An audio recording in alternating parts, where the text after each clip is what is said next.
Hello, good morning, everyone. I'm just going to quickly switch into sharing my screen.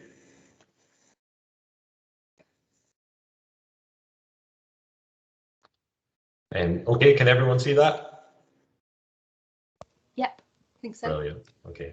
Yep, I'm Angus Murray, and I work for a community trust in the north of the Isle of Skye, and the project really came about a lot. Actually, well, we're probably the first established eco-museum in the British Isles, and it came about as a way of attracting more visitors to an area, which seems quite strange now, because obviously this part of the world and the Isle of Skye is now extremely popular with visitors. But to go back to 13, 14 years ago, when this was initially looked at as a project, the project was initially titled A Museum in the Environment. And the idea behind it is that it would encourage visitors to come to this area specifically for prolonged stays, and to sort of slow down and experience the area, stay in our bed and breakfasts and the likes. And it quite quickly became apparent to the Staff and Trust, which is a volunteer board, that there was an opportunity there where they were finding information really online, which were about ecomuseums internationally, and a lot of those ideas really fitted with what the aspirations of this museum in the environment was. So that was very much the reason for pursuing the ecomuseum concept. I suppose to begin with, I suppose it's the geographic bounds of our community and our community trust are quite significant. We refer to this area as Intiv Sher, which is the east side. So it's the east side of the north end of the Isle of Skye, and it's quite a kind of specific geographic area anyway. Although this project now really is to do with the dozen locations or walking routes that we have. And these structures that you're seeing, or these markers, are called gateway structures, and these are at the kind of really at the edges of our community that create a sense of arrival to our ecomuseum.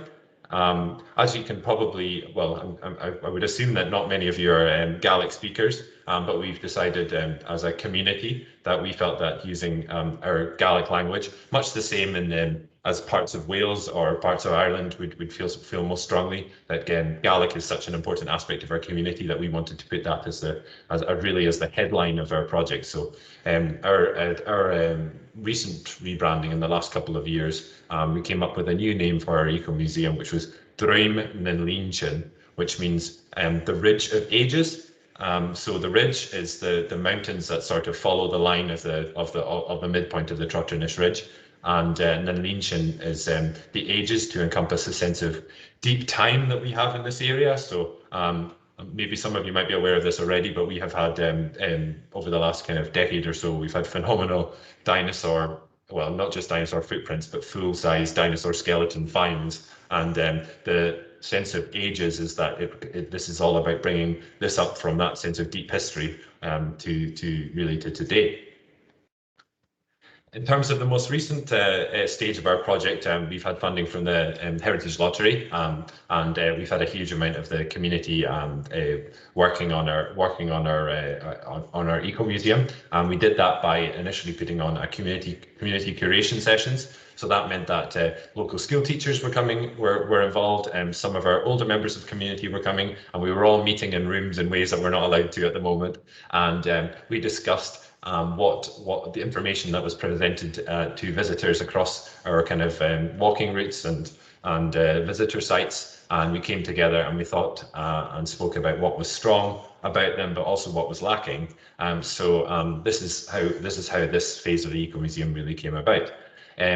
Also, interestingly, I suppose it naturally fell into categories of those who felt very confident and very strong in their abilities with the Gaelic language, and those that maybe possibly moved into the area that just had a strong interest. So they naturally kind of fell into categories about what topics they were going to sort of community curate. So in terms of our own specific identity, that's quite important to an eco-museum. A lot of, I would imagine most of you are familiar with the Gaelic word fáilte, which means welcome.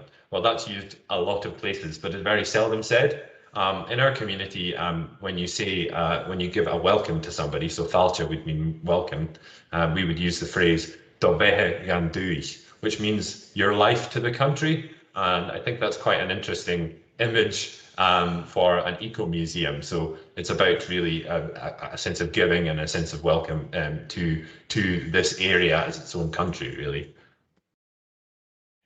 Over the last year, we've all had challenges, but we've been able to do some interesting projects. We've worked a lot with our local businesses, and you'll see on the right-hand side, we've gone to almost every business in the local area, and they're going to feature on our lovely website. And we're going to have just lots of community faces rather than having sort of the businesses as sort of faceless websites. So people first, I suppose, is the kind of identity of that aspect of the project. We've really focused in on what we want to promote more of in our area, which includes things like, you'll see the central leaflet there is focused on our local wildlife. And then on the left-hand side of the screen, you'll also see that we've been providing, we're providing courses. Obviously, that course is entirely through Gaelic, but it's focused on annually. Scotland has different themed years, and this year it's along the theme of coasts and waters. So we've got an online course where we think we've got about 40 signed up for, which is brilliant for us. Which is focused on the Gaelic words for connected to the shoreline. That's quite a good topic to be covering for a Gaelic speaker, because perhaps there'll be a lot of there would be Gaelic speakers that wouldn't feel as confident in that aspect of the language. It's one of these aspects of a language that might be in danger of dying out or becoming diluted. So our courses offer native speakers and advanced learners the chance to brush up on these really specific topics within their language. And we thought this year, the Year in Coast and Waters, so actually that begins on Thursday, so that's all online and on Zoom. So in order to sort of also kind of add another aspect of our project, it's local history is very important for involving in discussions, and as you can see there, that there are some lovely kind of images. We've been sharing a lot of these online and getting discussions going. Just wanted to point out one thing from this previous slide. The gentleman there in the bottom right-hand side of your screen, if you can see the older gentleman there, his name's John Bertie. He's a local character. That's him sort of 40 years previously in a salmon bothy, when they used to sort of harvest the salmon on the coast here. Yeah, so it's a lot to do with that intergenerational connectivity and valuing our older generation. Projects that we used to do a lot of that we'd like to do again. We've had wonderful volunteer groups coming here to rebuild some of our paths that, as you can see, in the bad weather and can become quite damaged. So that's a complete rebuild. And although it looks like a mud bath there just now in the photo, it's a beautiful field now around there, and the path looks fantastic. And our other image there, we have refreshed and a historic event that used to happen here annually, which was a sea fishing competition. So we had people out in boats that were well over 100 years old fishing, and we had kids learning how to fish, and it was a wonderful sort of community activity. In terms of also what we're doing as well is obviously promoting the area, and largely that's to do with encouraging, as we were 13 years ago, prolonged visitor stays, people to slow down and walk and explore our area more, and to understand the area in kind of greater depth. So I wanted to keep it relatively short, but I'll end my screen share.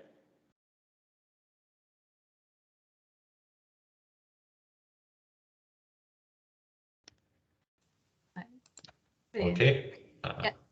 Thanks, Angus. That was really great. I'm and I'm going to feel the same after everyone's presentations, but I just really can't wait to actually be able to physically come and visit these places after our extended lockdown that we've all been in and things, and actually get to sort of experience them in person. Yeah, it's been great to have a lot of these lovely walks entirely to like ourselves. I've got the first image is actually just maybe a couple of 100 yards from my house, and they were my local lockdown walks. So yeah, it's something that we're quite proud of, and we think now the visitors that are coming here, they seem to be less of the kind of mass tourism that we were used to previously. Lots of people seeming to have a lovely time and walking and slowing down and all the kind of things that we want an eco-museum to offer. It seems to be working. So yeah. Yeah, that's brilliant. Thank you. So next up, we've got Claire Cooper. Claire works across the fields of regeneration, culture, tourism and public health, in addition to being founder of Tayside's new museum without walls, the Cateran Ecomuseum. She's co-initiator of Scotland's first bioregion. With her sister Olivia, she also operates 3 self-catering cottages in Islith, Verona's Cottages, and also runs Islith Craft Tourism, which offers high-quality learning experiences with some of Scotland's finest artists and craftspeople. Also with her sister, she has 2 businesses that support late life living, Home Straight and Ellie Home. She has served on the boards of arts and higher education institutions in her time and was previously a member of Islith Community Council and was a founding director of Islith Development Trust. She is currently a member of the Rural Perth and Kinross Leader Local Action Group and co-leads the new Islith River Keepers Group.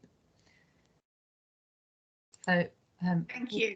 I'd like to, you take it away, Claire. And can you see my screen all right? Teams is my normal platform, so that's great. Well, it's a real delight to be here, and thank you for inviting us to present. And it's thrilling to hear what Angus and the Skye Ecomuseum are doing. I shall never forget the very first time I met Angus. He told me he'd swum the Minch or swum to St Kilda or some kind of totally epic swim, which has always stuck in my memory. So the Cateran Ecomuseum is Scotland's newest ecomuseum. I hope there'll be lots more soon.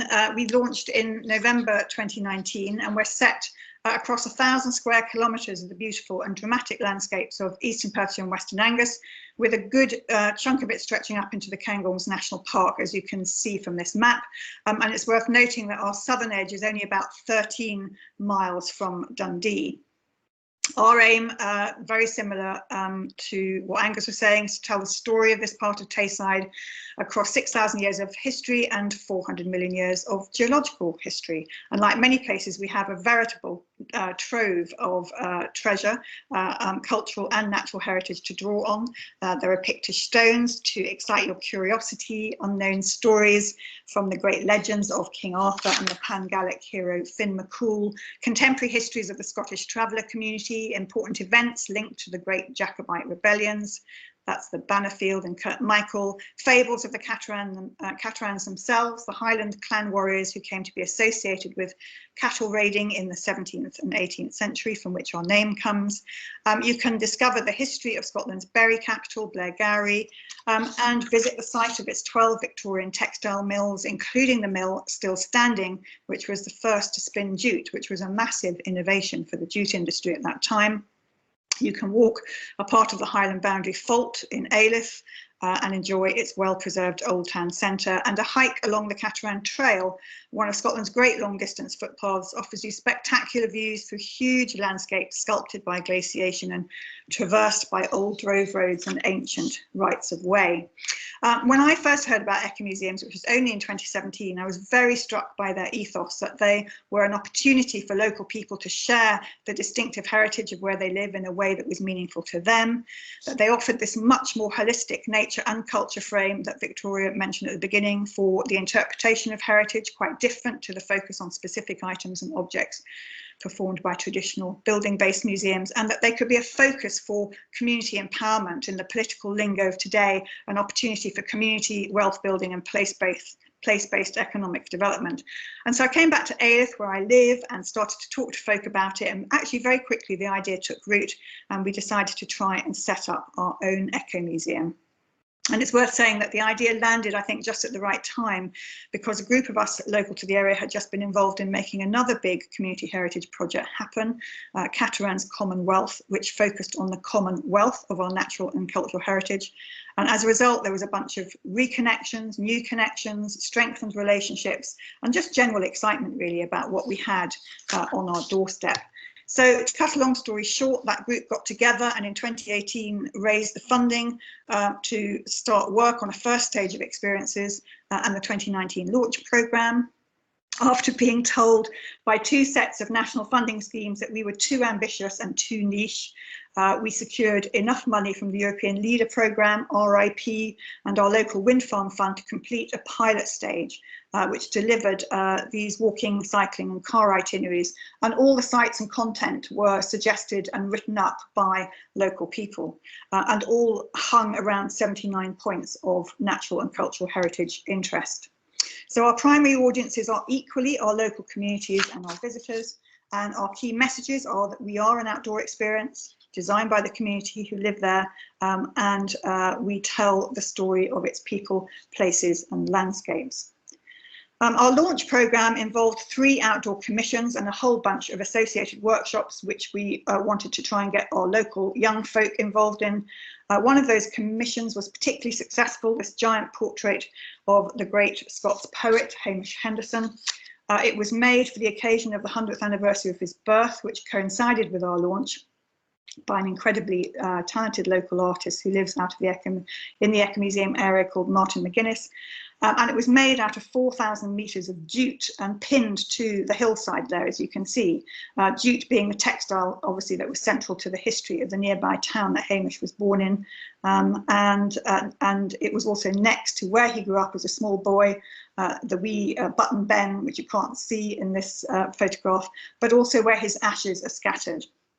And I think its success has really emboldened us to develop how we work with contemporary artists to interpret our cultural and natural heritage.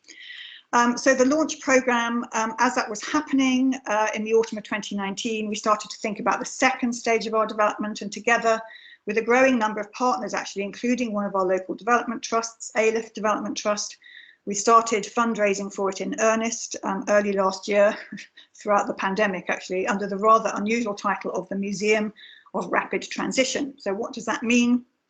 Well, it means we're joining up with what is now becoming a global movement of folk who are beginning to mobilise around natural and cultural heritage to help address the climate and biodiversity crises. You know, in the short period of time we've existed, as we know, these crises have escalated, and indeed recently it was reported that 2/3 of people around the world now recognise the global emergency we face. And there's also lots of agreement now about how institutional solutions to these crises aren't working, and what we need is systemic societal shift. So that's why our directors group decided that we were going to prioritise how we mobilise natural and cultural heritage to help our local communities and their visitors find ways to take rapid climate action and transition to more regenerative ways of living. And I think, you know, there's lots of, hopefully this will come up in discussion during the day, but communities all around the world are beginning to realise that engaging people with their heritage has huge, currently underutilised potential in this regard. First of all, they're a knowledge and learning resource which can help contextualise what's happening. They can be a basis of developing skills and mitigation strategies that can help build adaptive capacity, and they offer pathways to much more well, to livelihoods and enterprises that are motivated by much more than profit, put it that way. Secondly, and very importantly, and this is what I'm really interested in, they are a participative force which can bring people together, challenge the status quo and create spaces both physically and in our minds to imagine that anything is possible. Andrew Sims, coordinator of the Rapid Transition Alliance, who came up with the idea of museums of rapid transition back in 2019, said in our launch press release, a few years ago, I fantasised about a museum of rapid transition, and it is amazing to see one become reality in Scotland in the very year that the country hosts critical climate talks at COP26. Museums are physical manifestations of civilization's collective memories, inventories of the traces left in us by the past. They are also vital stories of change in our behaviour, culture, economy and technology. And by showing us how much we have changed before, museums remind us of our ability to change now and help us learn the lessons of the past to illuminate the paths ahead. If you haven't read his provocation, it's very easily findable on Google. Perhaps we can share it in the chat later. So first off, we're focusing on our visitor-facing programme, which we're framing through the regenerative tourism lens. Any of you following the emergence or re-emergence of this concept will know that in essence, regenerative tourism is about leaving things better. Sustainable tourism, the current mainstream concept, it's now argued, tends to focus on reducing the negative impacts of tourism. It's sustainable as long as it doesn't make a place worse. Regenerative practices, on the other hand, aim to replenish and restore what we've lost, destroyed or degraded by helping to build communities that thrive while allowing the planet to thrive too. It takes essentially a whole systems view, and maybe again we can talk about what's happened to tourism. Angus was already mentioning that a bit later on during the day, and I think it's a really, really interesting space at the moment. So anyway, we believe regenerative tourism offers a really good way forward for us, and our aim is to pilot this approach in the Ecomuseum. So what would it look like to leave things better? Well, just before Christmas, we managed to raise quite a lot of money to actually grow the number of what we're calling regenerative experiences that we have. In May, we launched a big active travel for leisure initiative called Travel for All Our Tomorrows, which has added a stack of new cycling and walking itineraries to the 14 we already have. Again, continuing to take people past all the natural and cultural heritage points of interest. And it's actually started to promote the Ecomuseum as one of Scotland's best car-free holiday destinations. There's been some interesting stuff that's come up as a result of that maybe we can talk about later too. Once again, Skye are ahead of us, way ahead of us on this. Once we've got this stage off the ground, we want to develop volunteerism experiences too. We want, for example, to have more citizen science projects, community archaeology digs, and projects where people can help with habitat preservation and restoration. And we've also been successful in raising further funding to kickstart the more community-facing work for the Museum of Rapid Transition, which again we're hoping to develop over 3 years, funding permitting, more later if you're interested.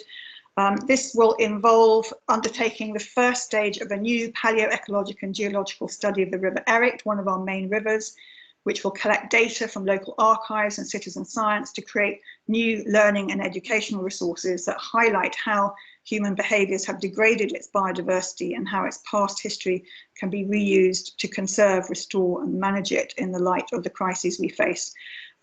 Very much a kind of rehearsal, if you like, for those volunteerism experiences that I mentioned. We're working with professional storyteller Lindsay Gibb, local to us, to curate a group of myths, legends and stories which illustrate how the value of woodlands and forests was understood by communities in the past, which we'll again be using to kind of generate conversation about everyday climate action now. We've got a whole bunch of what we're calling in-heritage sessions, which take skills and knowledge from our past that are not only enjoyable and authentic in and of themselves, but actually reintroduce people to ideas that might help them take regenerative action now. Again, we can talk about this later. There's one called Bring Back the Bannock, which is about food security, Not a Patch on the Plaid, which is about fast fashion, the Curragh or the Car, which is about transport, and Hearth is where the home is, which is the concept of the home fire and what that might look like in the future. And even from those tiny few examples, you can see just how much we have to draw on from our past. Indeed, the whole concept of the circular economy goes back to at least the Bronze Age. And finally, we'll be continuing our commitment to commissioning local contemporary artists to create extraordinary and inspiring outdoor events that reconnect us to this very beautiful part of Tayside in ways that restore and revitalise our souls in these frightening and uncertain times. The same team who made Hamish creating a giant hand that will reach out of another hillside at Glenshee. It's a wonderful sort of amphitheatre of landscape. Inspired by the Finn McCool legends that are so strong in that glen, and also one of the common themes that can be found in Scottish giant lore, which says that the giants are sleeping and can be awoken at times of great portent by the sound of a horn being played 3 times. And we're planning to sound that horn on the first day of COP26. We're also creating a 50-foot timeline outside, actually it's 50-metre, beg your pardon, timeline outside in our town square here in Alyth, which depicts how this part of Scotland has undergone continuous change for millions of years, but never before has the scale of change that is happening been driven by our species. So that's a very kind of rushed introduction to the Cateran Ecomuseum, where we've got to and where we're going. And thanks very much for listening. Brilliant. That was great and really inspiring. And I think you kind of, what you're trying to do is just kind of encapsulating all those things that I think, I think everybody here kind of, certainly all the practitioners of things really believe passionately that, ecomuseums can fulfill. And I think it's really important. I think it's just that, like you say, it's bringing the community together, the participatory and everything. It's all things, I mean, in the conferences and things like that I've been attending over the last year and things during my PhD research, all everybody talks about in conservation and in heritage and stuff is how do we get communities involved? How do we get them participating? To be successful in any conservation thing, you have to get people on board, they're all saying and stuff.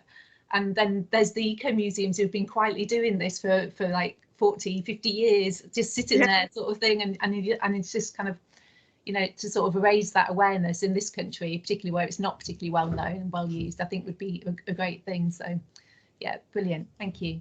So next up, we've got Diana Hamilton. Diana has 18 years experience working in the arts, culture and heritage sector and as a producer and project manager. Diana's passionate about delivering socially engaging practice and extending the role of culture within neighbourhoods and communities to make culture accessible to them.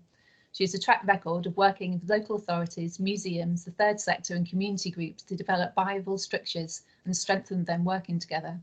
Diana is leading on HLF funded delivery phase of Spodden Valley Revealed, working for Mid-Pennine Arts.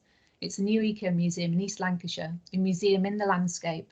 It will be a new linear visitor destination celebrating the stories of the area around Whitworth and providing a unique community asset for the future. Community engagement and ownership is at the heart of this project, encouraging local communities to explore the heritage and landscape on their doorstep and ultimately becoming custodians of that asset. So over to you, Diana. Hello. Hi, I'm Diana. I'm hoping everybody can see my screen. Is that okay? Yeah, can see it. Yeah.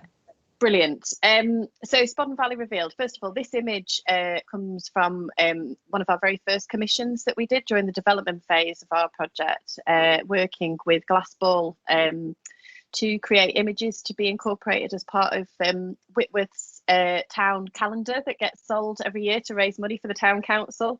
So it was just a really nice kind of kicking off point really for the project, and it gives you a sense of the landscape that we're working with in the Spodden Valley. Spodden as a name, Spodden Valley, is kind of going back to an older name for the valley. It's not one that people necessarily associated with when we started the project. It's the name of the river, but it was about kind of almost reclaiming it and also thinking about a name that encompassed lots of areas in the valley, not just one town. So I guess it was about kind of being fair across the towns in the valley. So just what I was saying really, it's a project for Whitworth, but also for Britannia, Shawforth, Faceit, Broadley and Healy. So just being kind of equitable across those towns. What we are really interested in though is the fact that an eco-museum shouldn't recognise boundaries. So we kind of go from Lancashire to Greater Manchester, but we don't recognise those boundaries. So it gives us more freedom, which is liberating. Again, this just gives you a sense of the landscape. This is Cairn Reservoir, which is one of our kind of feature destination sites for the Ecomuseum. It's got abandoned villages that kind of skirt around the edge, and there's the story of those abandoned villages around how the families weren't able to, well, they just weren't allowed to pass on to the next generation, because it was about creating these new reservoirs which were then going to feed the industry and the cities, which is part of the heritage that we're exploring for Spodden Valley Revealed. So we're a linear heritage destination. I've got a little map later on, and with kind of routes that kind of spear off that linear route. It's basically been developed in partnership with Lancashire County Council, who are investing in a greenway, with the idea of a mixed use greenway that encourages cyclists, pedestrians, horse rider. It's a mixed use greenway, and it was just a real opportunity to kind of hook in together to think about combining those audiences, those visitors, making links between Rochdale and Rottenstall. It's also using an old railway line, so it's interesting to kind of hook in with that railway heritage as well. Diana, sorry to put it, your screen's not changing slides. I don't know. Oh, yeah. Are you on this one, a linear heritage destination? No, we're all just on Spodden Valley Revealed. Oh, no. Sorry. I can try to take over the presentation if that would be helpful. Is that okay? Yeah. Just give me a second and I'll upload it. Sorry. Shall I carry on anyway? Yes, carry on. To upload anyway. So so we're looking at a huge timeline of human settlement around Whitworth. We kind of focus on the tops of the hills of the valley, which is the kind of Mesolithic story, and then taking that down into the valleys through the kind of 17th century, 18th, 19th century, down to that industrial revolution that's right sort of at the centre of the valley, following the railway line and the river. It's a 4-year, well, it started off as a much shorter project, but it has elongated over time with the pandemic, etc. So it will actually end up being a 4-year delivery phase, working with hundreds of local people. How are we doing, Kat? We're almost there, and if you want to, I can also try to share your videos when they come up now. Brilliant, that'd be great. So just give me just tell me what slide it is on. So we are on, it will provide rich content to enhance. I think it's like slide 3 or 4. Okay. Do I need to stop sharing? No, I think. Oh yeah, I got the slide. I'm not sure if you can see the it will provide slide. Okay, can everybody see that then now? Yep. Okay. Yeah. Okay, so we're looking at developing lots of rich content to enhance the new greenway. We're really excited about presenting new ways of looking at Whitworth. Whitworth's actually got a really interesting history. It had a big arts festival in the kind of 70s and 80s. And it's got a rush cart. It has the rush cart event in September, really old tradition of bringing the rushes through the town, but kind of reinterpreting those stories and to develop a community asset for years to come.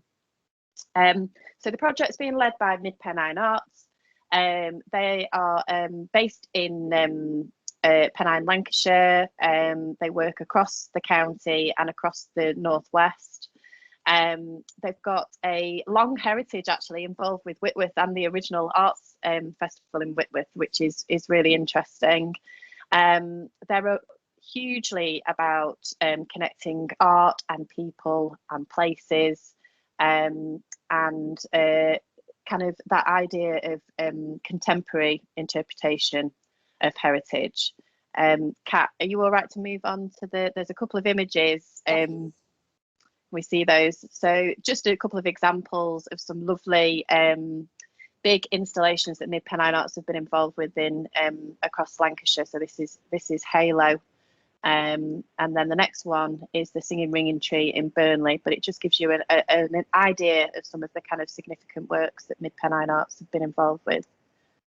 So our partnership, it started through Whitworth Town Council. We work really closely with a brilliant town clerk at Whitworth Town Council, Lancashire County Council and their countryside officers and the Greenways team, Rosendale Borough Council. We also work with Newground and Dig Ventures are our archaeology team, and the Whitworth Historical Society, and they have a museum in Whitworth as well. And then we have a steering group that's made up of kind of local key representatives. This is on to the next slide. This is some of the stone that is kind of pitted across the landscape in Spodden Valley, instantly sort of recognisable for the area. These form part of our routes. And like I said before, it's from the kind of Mesolithic.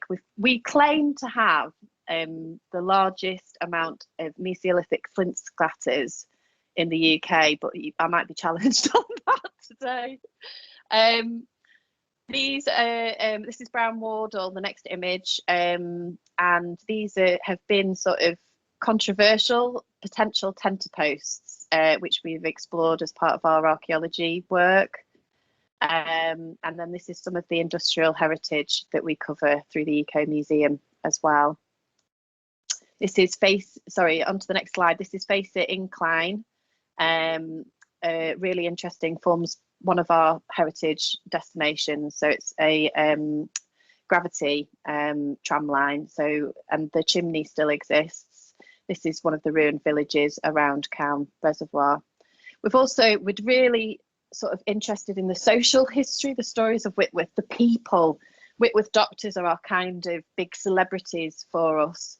They were 18th, 19th century doctors, bone setters. They started off as blacksmiths, shoeing horses, but then they started treating humans and mending human bones. They really are the celebrities, and there's a lot to kind of go out there. Treacle Sanderson was a middle distance runner. And then we've got a character like Elsa Fussers, who was a real character. She used to work on the on Limer's Gate and was one of the Lime Gals. And just lots of stories around her, how she tied her donkey to her bedpost at night. The Lost Villages, Brown Wardle has a huge history, a big kind of hill that kind of dominates the landscape, but lots of stories associated with it. The museum, and then the intangible, which I think people have talked about a lot. So those kind of traditions, the stories, the folklore that exists locally as well. So this is how we've started to interpret it. This is an artist called Fabric Lenny that we've been working with. He's been exploring the doctors. So this is some of the work that he's been producing along the way. They're quite gruesome, some of his images, but that's quite relevant, and it's kind of representative of some of the older depictions that there are of the doctors and how they treated their patients. This is a video we'll show quickly at the end, but we because I don't think you can hear the sound from that, can you? I'll play it at the end. But I could try it out if you wanted to. Yeah, let's try it, Kat. So basically, Kat can play it, that'd be ace. It's Nick is a musician who's worked with Fabric Lenny, the artist, to interpret the doctors, and he's created new music inspired by some of the characters. So sorry. It just started playing on its own. Whalebone Betty used to collect whalebone as supplies for the doctors for splints, etc. And she used to walk from East Lancashire to Salford to collect it and bring it back. So I'll let you play it, Kat.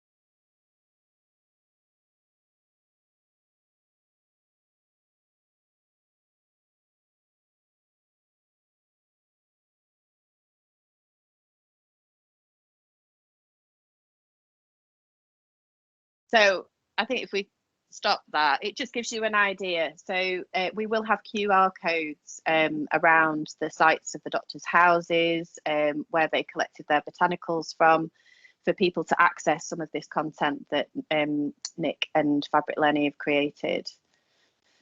So if we're able to go on to the next slide,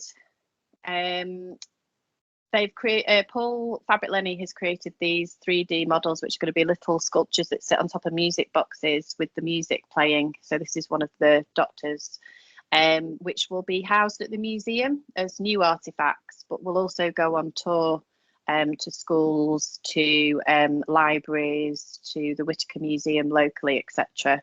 As a part of that project. So we're creating new artifacts for the UK Museum as well. If we go on to the next slide. This gives you an idea. This is Whitworth Square, where the doctors lived and treated people. It's one of our big heritage destinations. So the greenway will be the spine, and then we'll have the destination points with interpretation and linking pathways and panoramic viewpoints. This is a quick map of our area, so it gives you an idea of the kind of scale on our loops and routes.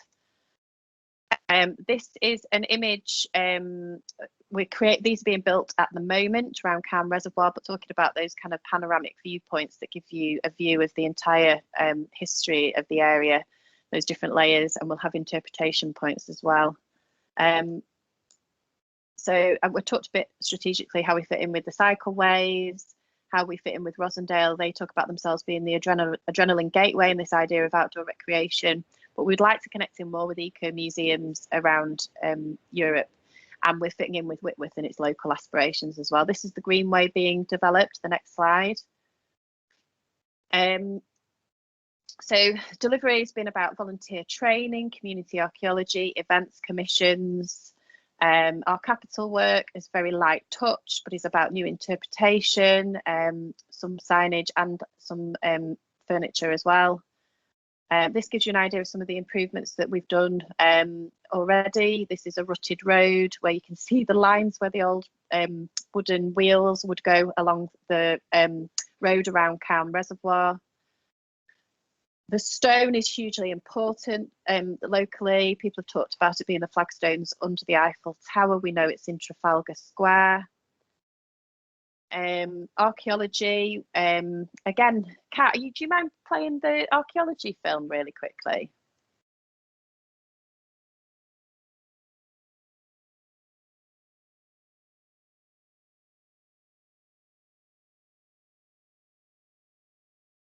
Is everybody still there? Yeah, we are, don't worry. Sorry, it's very quiet. I can't see anybody, you see. Yeah.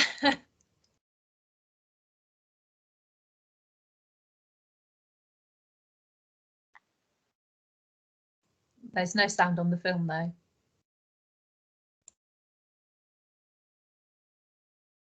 Give me a second. Maybe I need to turn my own sound on to have the sound. The sound is working for me, so yeah. Okay. Might just be me then. Let's try it again.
I think there's a few viewers who can't hear it, even if some can. So Ian has posted the video into the chat so people can have a watch of it afterwards, perhaps. So maybe if we just okay. Yeah, thanks.